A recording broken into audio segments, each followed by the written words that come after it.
Okay, sounds good. So welcome everybody. We have a very impressively full house. So Kevin, looking forward to you dazzling everybody here. So really excited to formally welcome everybody to what I believe is our 202nd MCM Capstone defense. So quite an incredible legacy of impressive MCM capstones that we've been privy to listen to and read. Kevin, really excited to hear from you today. So as the chair, I will go over the procedures of today's activities with everybody. Shortly, I will turn the floor over to Kevin for his presentation. You'll have 25 minutes sharp for your presentation, and we will be counting. After that, we will move on to our question and answer period. As your supervisor, Dr. Alex Savigny will have prerogative to ask you questions first, followed by your second reader, Dr. Terry Flynn. I may take the opportunity as the capstone chair to ask some questions as well. And time permitting, we will likely have an opportunity to open up the Q&A opportunities to the floor. If there's anybody who has any questions or comments to layer in, if needed, we'll move on to a second round of questions. After that, everybody who is not the capstone panel will be moved into a separate room.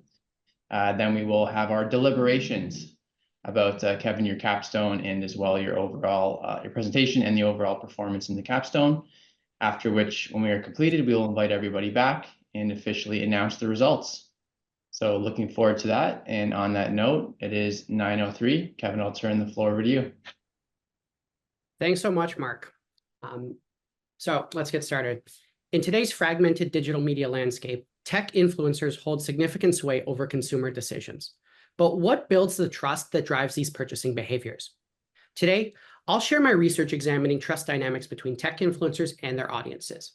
Using advanced natural language processing and statistical analysis, I investigated over 13,000 YouTube comments, 3,000 Amazon reviews, and 400 news articles to decode how trust manifests itself in digital spaces. My findings challenge conventional wisdom about influencer marketing and reveal surprising insights about how trust indicators in comments can predict broader consumer sentiment. I'm keen to walk you through what I discovered, but first, let's touch on the why. As in, why are we talking about trust in technology influencers? The influencer marketing economy is currently valued at $21.1 billion. Influencers have become a powerful force in marketing, driving brand awareness, engagement, and ultimately sales. What's fascinating, though, is how influential these posts actually can be on consumer behavior. A 2024 report reveals that 49% of consumers make purchases directly from influencer posts. I can't emphasize enough that trust is a critical factor in these interactions, and here too, influencers are gaining ground. As per that same 2024 report, 30% of consumers trust influencers more than they did 6 months ago.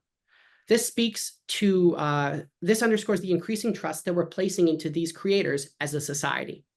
Looking into the future, the total addressable market for the creator economy is expected to reach $400 billion by 2027.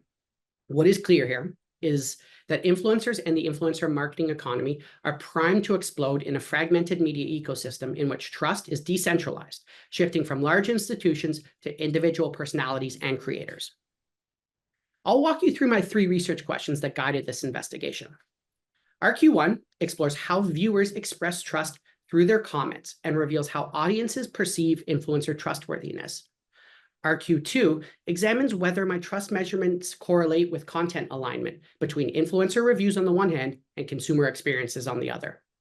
RQ3 investigates how traditional media portrays these influencers and whether that coverage reflects my measured trust levels. These questions surfaced 2 hypotheses.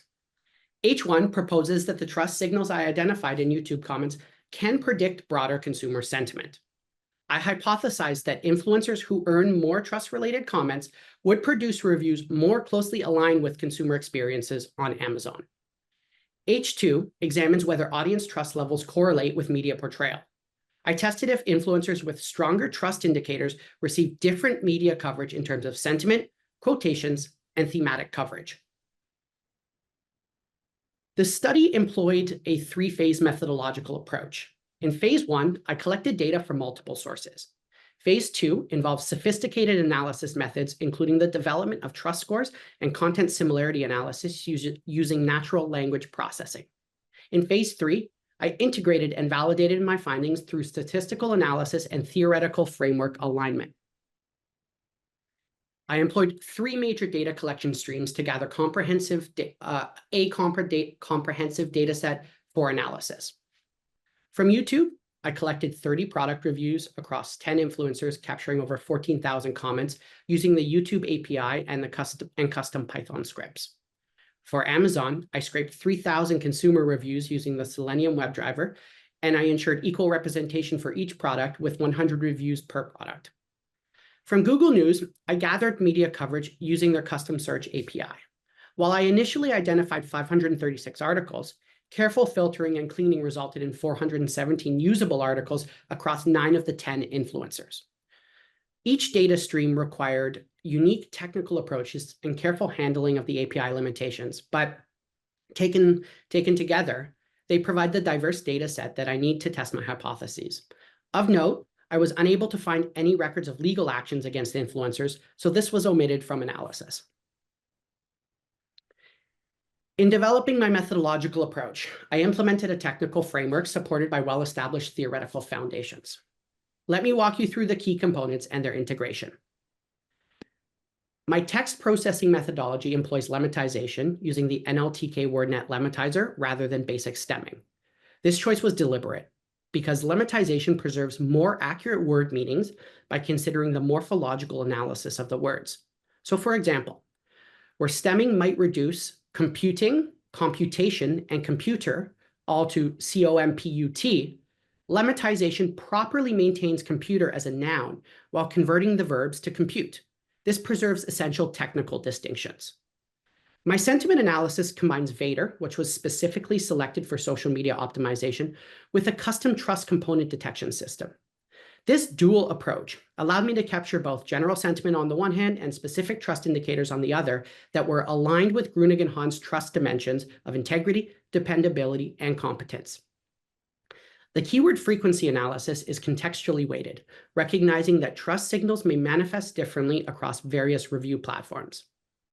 For similarity measurement, I implemented term frequency, inverse document frequency vectorization, followed by cosine similarity scoring. This approach, supported by Liu et al.'s 2019 work on competitive analysis methods, enabled me to quantify the alignment between influencer reviews on the one hand and consumer opinions on the other, while accounting for term importance within the technology review domain. My technical implementations are theoretically grounded in 3 key areas. First, my trust measurement framework builds on Grunegan-Hahn's 1999 foundational work and is supported by a number of other theories. Second, I incorporated social media theory through Kim and Brown's 2015 credibility dimensions and Valentini's 2015 two-way symmetrical model, particularly relevant for analyzing influencer audience relationships. Finally, my product review dynamics analysis is informed by Bronner et al.'s 2012 work on source identification effects and Mudambi and Schuff's 2010 research on review helpfulness factors, enabling nuanced analysis of review content and impact. This technical implementation maps directly onto theoretical constructs. So for example, the custom trust component detection system that I spoke of, that operationalizes Grunegan-Hahn's trust dimensions. My social media theory informs my sentiment analysis approach, ensuring that I captured platform-specific trust expressions. And my product review dynamics guide the similarity measurement methodology, helping to understand how influencer content aligns with consumer opinions. Let me walk you through the framework I developed and implemented in Python for measuring trust in influencers through YouTube comments. I begin with the raw YouTube comments dataset that I collected from product reviews. In the second stage, I apply a relevance filter that identifies comments specifically referring to the influencer or their review using 2 keyword sets. This ensures that I'm only analyzing comments that directly relate to trust in the influencer and their review rather than those that relate to the products themselves. For the third stage, I conduct keyword counting across 3 trust components: integrity, dependability, and competence. Each component has both positive and negative keyword lists. And finally, I calculate a net trust score that considers all trust-related keywords across components. This is calculated as total positive minus total negative divided by total keywords. So, what did I find? Our Q1 examined how and to what extent comments on tech influencers' product reviews reflect trust indicators. Through iterative development of my research approach, I arrived at version 5 of my trust score, which demonstrated the strongest correlation with consumer opinions. More on that shortly. Looking at the scores, we observed substantial variation across influencers, with values ranging from 0.63 to 1.62, which is a 156.5% variation between Unbox Therapy and Mr. Who's the Boss. This demonstrates significant variation in how audiences express trust indicators in their comments, even within the same content niche. RQ2 examined the alignment between influencer content and consumer opinions through similarity analysis. The line graph illustrates lemmatized similarity scores across our sample, ranging from 0.3 to 0.42. Notably, Created by Ella, The Tech Chap, and Mr. Who's the Boss achieved the highest content similarity with consumer reviews, with scores approaching 0.42, while iJustine and Unbox Therapy demonstrated lower alignment with scores around 0.3. iJustine's notably lower similarity scores warrant examination. While her channel focuses heavily on Apple products, aligning with her branding, iJustine, the significant divergence between her content and consumer reviews may suggest that her reviews emphasize brand enthusiasm over objective technical analysis. This potentially limits their predictive value for typical consumer experiences. The correlation heat map below presents a fascinating progression across different trust score versions. Through iterative refinement of our trust measurement methodology, versions 3 and versions 5 emerged as particularly significant, showing strong positive correlations with lemmatized similarity scores. Version 5, which focused almost exclusively on trust-related keywords without sentiment analysis, proved most effective at predicting alignment between influencer content and consumer experiences. This suggests that the presence of trust indicators in comments may be a more reliable predictor than sentiment-based measures in some circumstances. Building on these findings, I conducted deeper analysis of version 5 trust scores' relationship with content similarity. The upper scatter plot visualizes the strong positive correlation of 0.58, demonstrating that influencers who garnered strong trust indicators in their comments generally produced content more closely aligned with consumer perspectives. However, the most compelling insight emerged when examining this relationship against follower count. The lower scatter plot reveals a strikingly strong negative correlation of negative 0.82 between follower size and trust similarity alignment. This phenomenon can be understood through several theoretical lenses from the literature.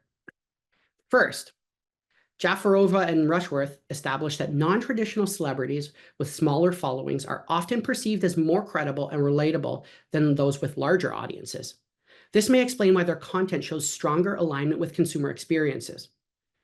The relationship was particularly well supported by recent empirical research from Hu et al., who found that larger influencers often struggle to maintain meaningful audience engagement. Simply, they don't have enough time. Second, this finding connects to Chung and Cho's 2017 work on parasocial relationships.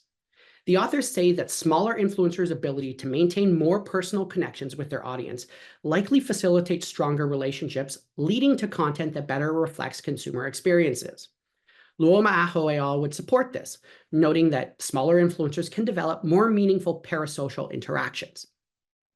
Finally, as Casalo et al. 2020 demonstrated, perceived originality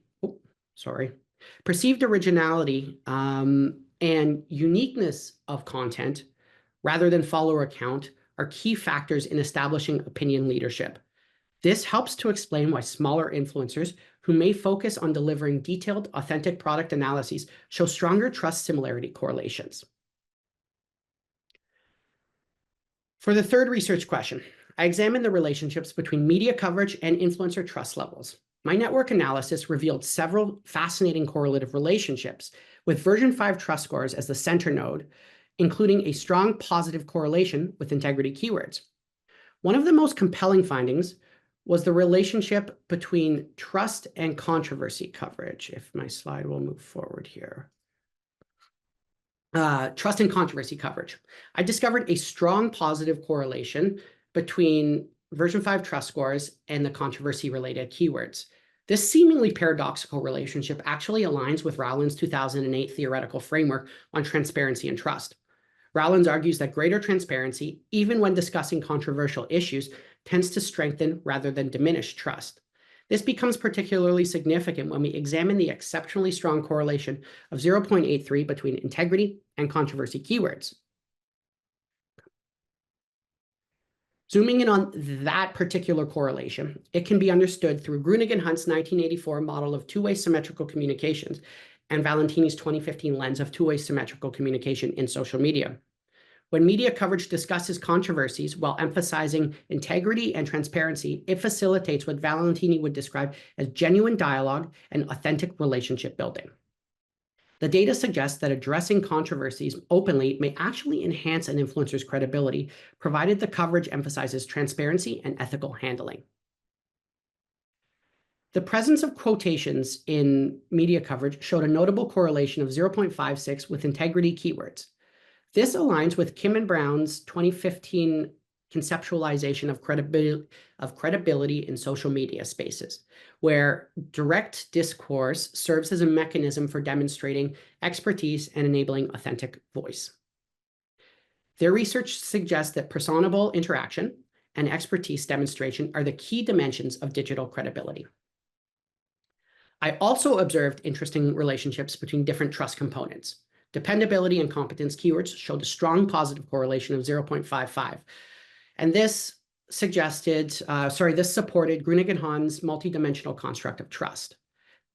This finding suggests that these components often work in tandem, particularly in media representations. The strong correlation between competence keywords and industry insights further reinforces Kim and Brown's emphasis on expertise as a crucial factor in establishing credibility. Weaker, but still noteworthy correlations emerge between trust scores and dependability and competence keywords, and between trust scores and industry insight coverage. These moderate correlations align with Bell et al.'s 2010 observation that trust determinants vary by context and that multiple factors contribute to overall trust formation. And lastly, these findings support Shannon Moran and Hoy's 2000 conceptualization of trust as dynamic and multifaceted. The complex web of relationships revealed in this media analysis demonstrates how different aspects of trust reinforce each other in media coverage, contributing to overall perceptions of influencer trustworthiness. So, how do we do? Let's return back to our initial hypotheses. H1 was validated through the strong correlation between trust scores and lemmatized similarity scores. This confirms that trust indicators in YouTube comments are indeed predictive of alignment between broader consumer opinion. In other words, when audience express trust in an influencer review through comments, that influencer's reviews tend to more closely match consumer experiences on Amazon. H2 was also supported, revealing fascinating relationships between trust dynamics and media coverage. Most notably, we found that higher trust scores correlated positively with both controversy coverage and integrity-related keywords in media articles. This suggests that trusted influencers aren't those who avoid controversy, but rather those who handle it transparently. And this was evidenced by the strong correlation of 0.83 between integrity and controversy keywords. But so what? Let me demonstrate why these scores aren't just academic metrics, but they're crucial business intelligence tools for modern marketing and communications. The strong correlation between trust scores and consumer dynamic and consumer opinions suggests that trust indicators in the audience engagement can serve as a predictive measure of how closely an influencer's product assessments will align with actual consumer experiences.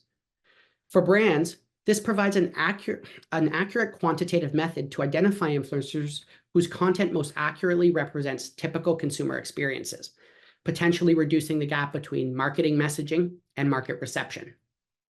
Perhaps most surprisingly, I found that bigger isn't always better. The research revealed a strong inverse correlation between follower count and trust similarity relationships. This challenges conventional influencer selection metrics and suggests opportunities for more cost-effective partnerships with highly trusted, though potentially smaller influencers. The data also showed that high-trust influencers may maintain credibility even during controversies. This builds a natural resilience into an influencer strategy. Finally, while industry data shows that 49% of consumers make purchases based on influencer content, our research demonstrates why trust scores are crucial for optimizing this purchasing influence. By identifying influencers whose content most accurately reflects actual consumer experiences, brands can better leverage the significant purchasing behavior, potentially improving both the conversion rates and the post-purchase satisfaction. In essence, these trust scores transform complex relationship dynamics into actionable marketing intelligence. My research findings have several implications for 4 key stakeholder groups. For brands and marketers, my discovery of the inverse relationship between follower count and trust similarity correlation suggests a need to reassess influencer selection criteria. Data clearly shows that smaller influencers may provide better alignment with consumer perspectives. I also found that content similarity analysis can serve as a predictive tool for review authenticity.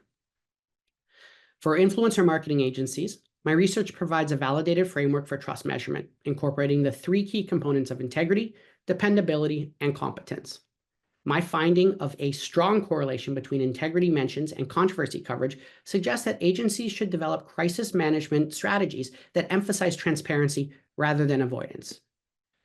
For technology influencers themselves, my research demonstrates that authentic engagement may matter more than follower count.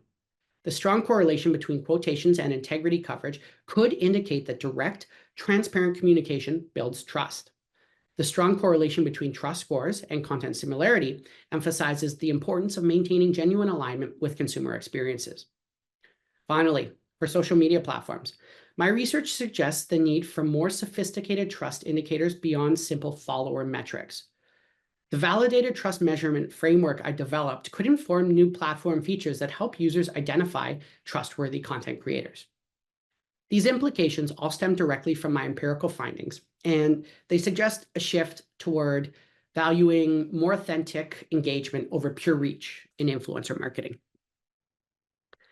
The findings of this study open several possible avenues for future research that could further enhance our understanding of trust in digital spaces. A key opportunity here lies in combining our quantitative approach with qualitative methods through interviews and focus groups. Additionally, longitudinal studies tracking trust indicators over 12 to 24 months could reveal how trust evolves and responds to various factors over time. Cross-cultural analysis could test the universal applicability of my trust components, while platform-specific research could examine how technical affordances and algorithmic systems impact trust formation. Advanced machine learning techniques offer opportunities for more sophisticated trust analysis, including multimodal analysis of video and audio. And finally, extending this research beyond the realm of technology products could reveal sector-specific trust dynamics. In terms of knowledge mobilization, I was hoping to present at IPR Bridge. However, I missed the cutoff, but I am on the waiting list in case someone does drop out. I'll be searching for other academic conference opportunities and journal submission opportunities. I intend to submit for the Orange Theory North American Master's Thesis of the Year Award, which is due in December, and I'll be seeking industry presentations with the Canadian Marketing Association. And one other piece that's not on here is I'll be using my Capstone project as my work sample to pursue my APR accreditation. Generative AI was ethically integrated into this research project, serving as a coding assistant for Python development, a research assistant for source identification, and a design assistant for presentation planning. While leveraging AI assistance, all outputs were rigorously validated by the researcher, with critical analysis and key decisions remaining firmly under human control to maintain that human in the loop and further maintain academic integrity. Finally, just some brief acknowledgements. Personal support. I'd like to thank my wife for her patience throughout these past 2 years, in dealing with the occasional academic meltdown. My parents, Rick and Lori, Charlie, who's my study buddy, my supervisor, Dr. Alex Sevigny, my second reader, Dr. Terry Flynn, and who is also the program chair, my MCM cohort, with particular acknowledgement to Amy Kennedy for helping me when I hit a coding roadblock, and Ann Locke and Julia Wilkinson and Tasha Jean-Baptiste and Cassia as well for their constant support and reinforcement. And also thanks to my colleagues, some of whom are on the line from CBV Institute, for your support and flexibility in my pursuing of studies. I have a set of references here for all sources that were included in the document. And that is it. Excellent. Well done, Kevin. Fascinating presentation, very novel and relevant research. I really enjoyed it. Dr. Seveny, over to you for first reactions and questions. Okay, well, first I want to say to you and to the audience, congratulations, and also want to say that it's been an absolute pleasure to work with you on this project over the last few months or so, 6 months or so. Yeah, no, it's you're really great to work with. And I work with a lot of people, and people know I don't give compliments away, so cheaply. So let's bring back the slide where you showed the versions. Yeah, it's the one just before your yeah. Here we go. Yeah.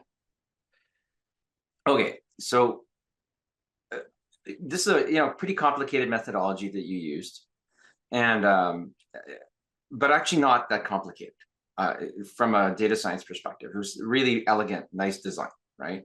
So maybe you could just unpack this slide for us so that people understand what these 7 versions are, why you landed on V5, why V3 is significant, in a little bit more detail. Yeah, absolutely. Great question. Apologies to most people on the call because we're about to go way into the weeds here, but just bear with me for a little bit. So my approach to developing the trust scores evolved significantly through the 7 distinct versions that you see on the screen there. And each of them kind of built on insights from the previous iteration. But let me walk you through the evolution. And then if you have additional questions, we can address them. So I established version 1 as my baseline, and I used a weighted combination of 3 different elements: sentiment analysis, sentiment ratio, and trust indicator keywords. And I initially weighted them at 54%, 10%, and 36%, give or take. My initial weightings came from a preliminary correlation testing with consumer opinions. This version gave me a good starting point, and the scores were centered around 0.5, which indicated somewhat of a balance between positive and negative trust signals. But again, I wasn't achieving the strength of the correlation with the similarity scores that I was looking for, so I iterated. In version 2, I refined this approach by implementing Pearson correlation coefficient optimization. And while these lower scores showed a stronger mathematical correlation with the similarity scores, I wasn't really satisfied because the approach still treated trust as a single dimension. And what I know from the literature is that trust is multidimensional, and it's comprised of many different elements. For example, I mean, the 3 I've spoken to endlessly today are integrity, dependability, and competence, but there's even more depending on which literature you go with. And perhaps just a note actually on why I went with Grunig and Hahn's components, because it's the most widely sourced literature on trust and trust measurement out there. It has over 2,300 citations on Google Scholar, last I checked. But it is foundational work in trust and trust measurement.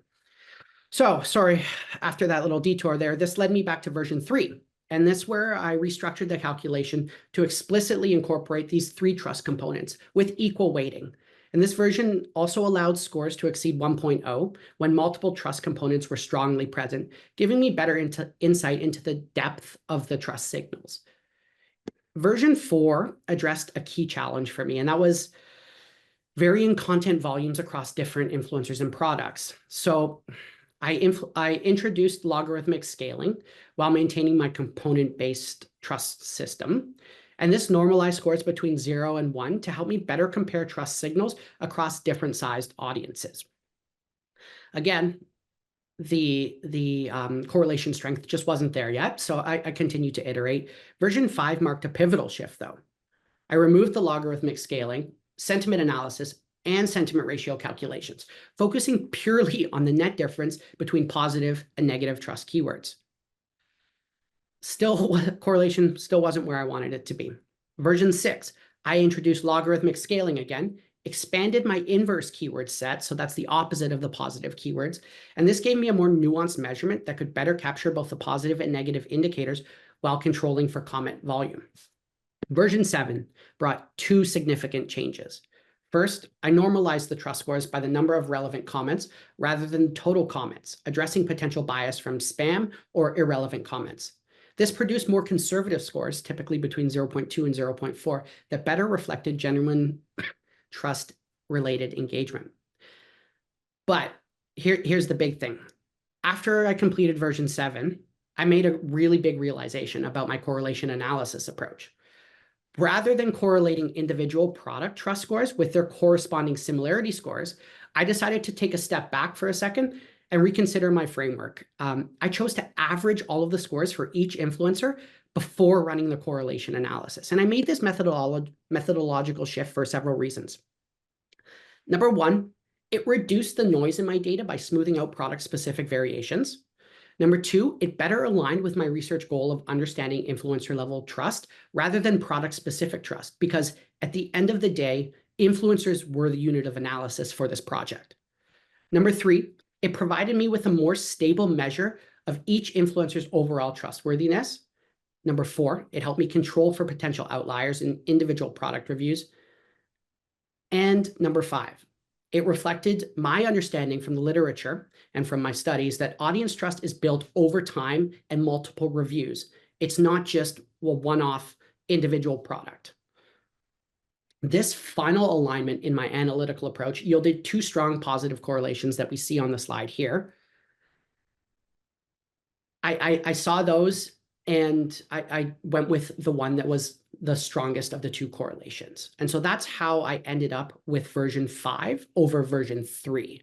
I think it was particularly noteworthy as well that version 5 is purely keyword based. And I think that says something intuitively about Grunegan-Hahn's components of trust and their value in research.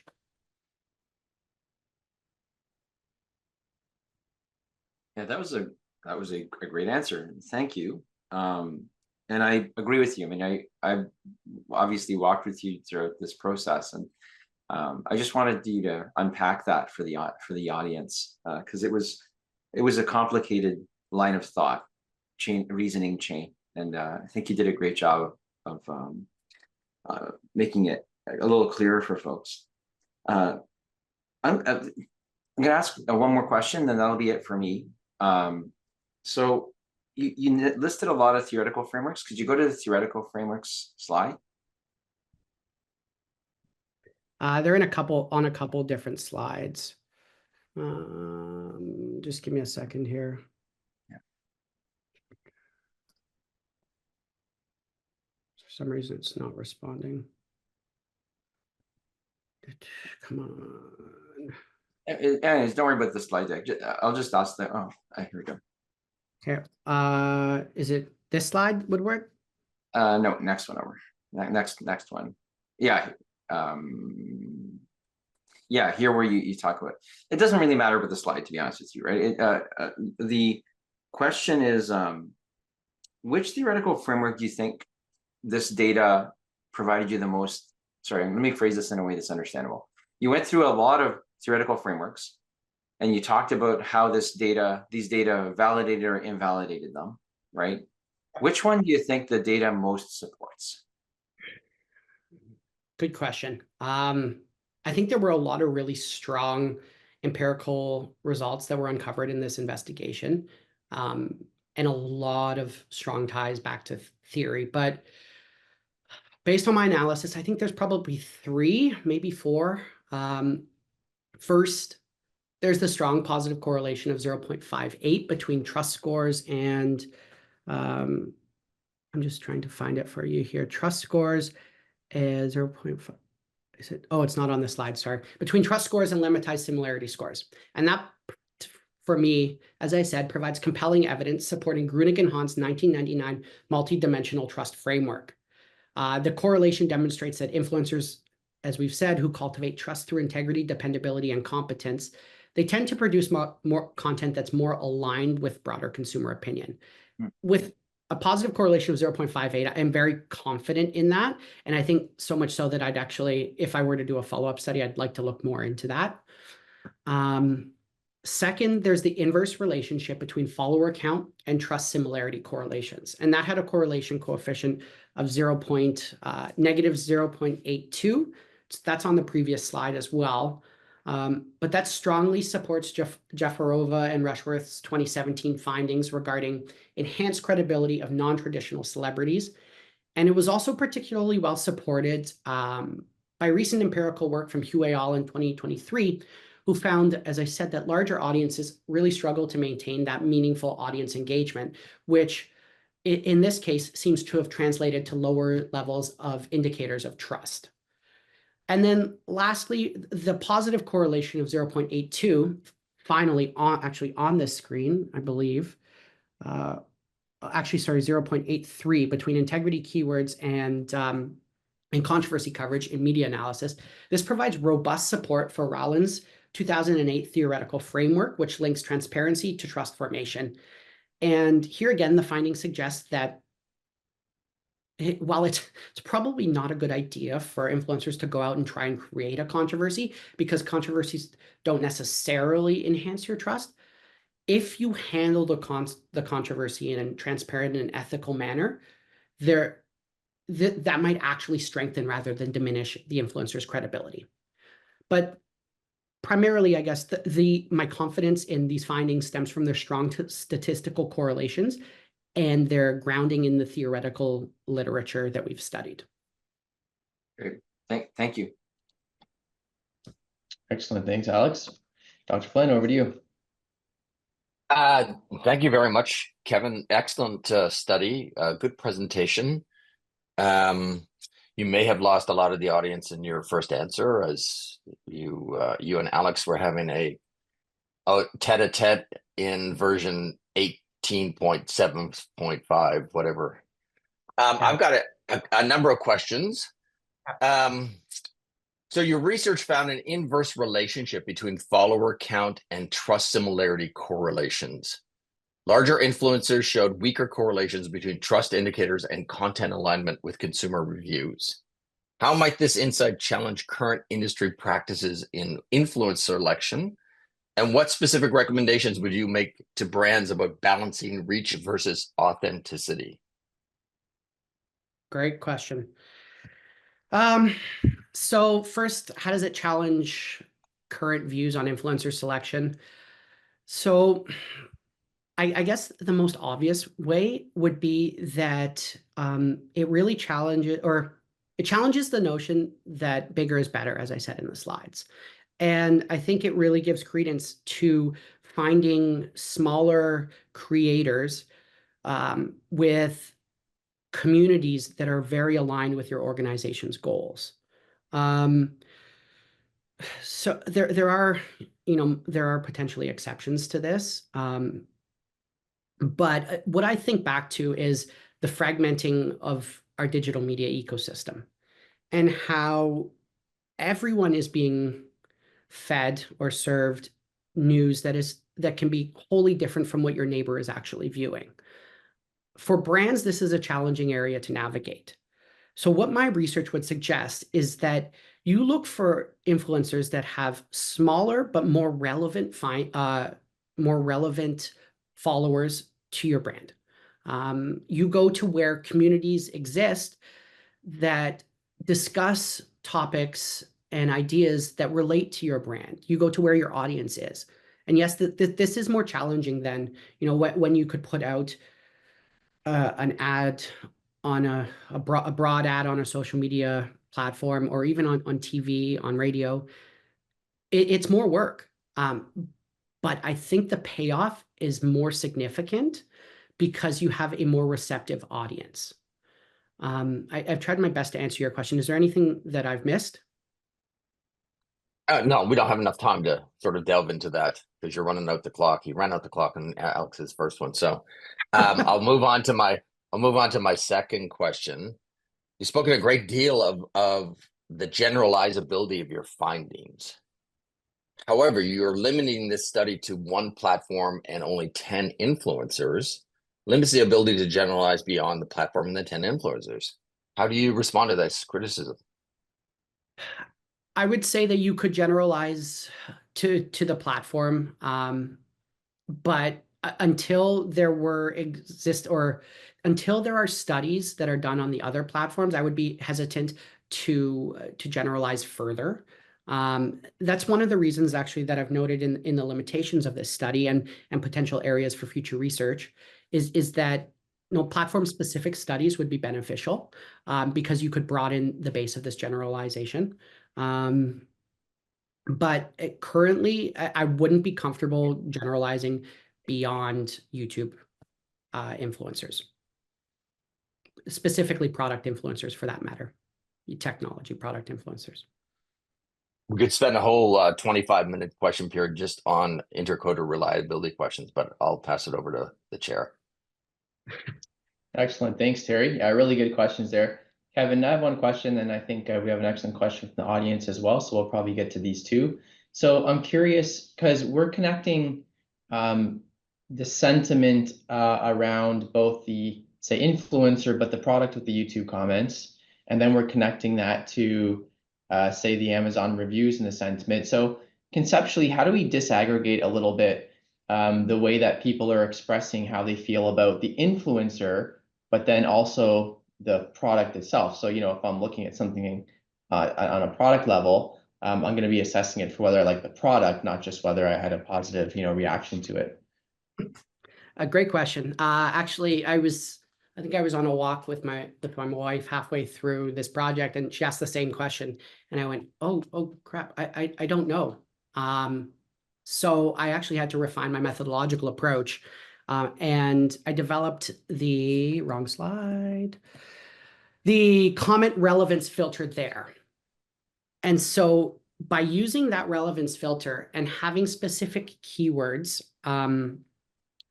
what the Python script did is it identified comments that only had a keyword from each set of keywords. So the influencer keywords and the review keywords, and any of the other comments were disregarded for analysis.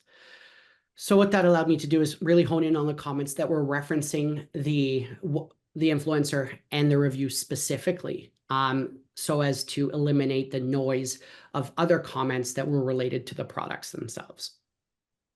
Excellent. No, thank you for that. I mean, obviously, being multivariate, we're not going to have a perfect correlation, but I think that was a very thoughtful approach to it. Excellent. I think we have time for one more question. We had an excellent one from Sabrina in the chat. Sabrina, did you want to table it for Kevin?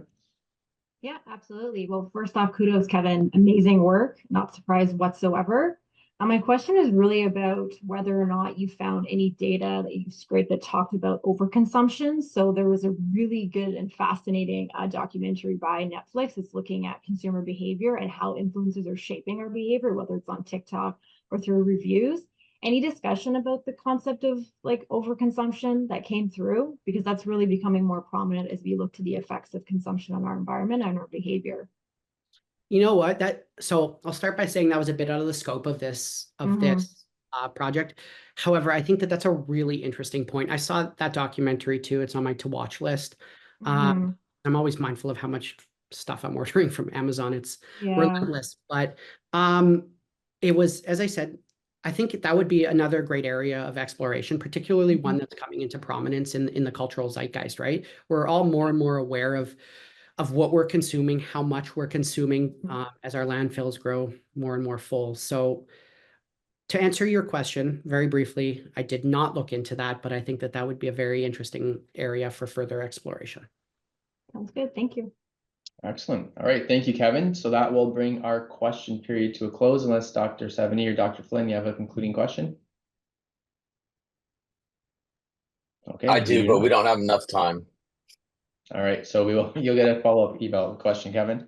So Terry will now invite you to join a breakout room. So you please request everybody to join that room.